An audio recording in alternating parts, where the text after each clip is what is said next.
अस्सलाम वालेकुम dear viewers, अज़ीज़ अतिबा कराम और सन्यासी हजरात।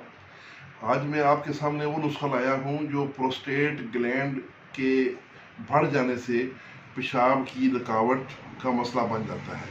ये अमूमन बूढ़े उम्र के अफराद इस मर्ज़ में बहुत मुब्तला होते हैं और बड़ी मुश्किल और तकलीफ़ में होते हैं। और आपने देखे होंगे कि उनको कैथीटर यानी वो पेशाब की नाली लगी होती है और उसके साथ वो गुजारा कर रहे होते हैं। तो इस ऐसे मरीज़ों के लिए बड़ा अच्छा एक सनासी नुस्खा है। पोस्त रेठा यानी रेठे का छिलका और संगे यहूद, ये दोनों चीज़ें बराबर वज़न अलग अलग इनको पहले खर्ल करें और फिर इनको मिला के दोबारा खर्ल करें कम से कम 1 घंटा। जब ये यकजान हो जाए तो आपकी दवाई तैयार है। 500 मिली वाले कैप्सूल भर लें, 500 मिलीग्राम वाले।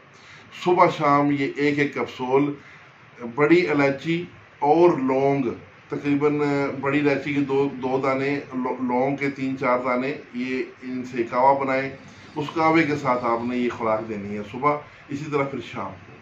टोटल 2 हफ्ते यानी 14-15 दिन के इस्तेमाल से इंशाल्लाह ये प्रोस्टेट का मसला हल हो जाएगा और उसकी तमाम रुकावट दूर हो जाएगी। मज़े की बात यह है कि तकरीबन पहली दूसरी खुराक से ही पेशाब जो है वो चालू हो जाता है।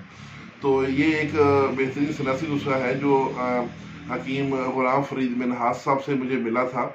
हमने भी इसको आजमाया है, इसको मुजर्रब पाया और इसको आप सब भाइयों के लिए तोहफ़तन पेश कर रहा हूँ। हकीम गुलाम फरीद मिनहास साहब के लिए भी दुआ फरमा दीजिए और हमें भी अपनी दुआ में याद रखिएगा।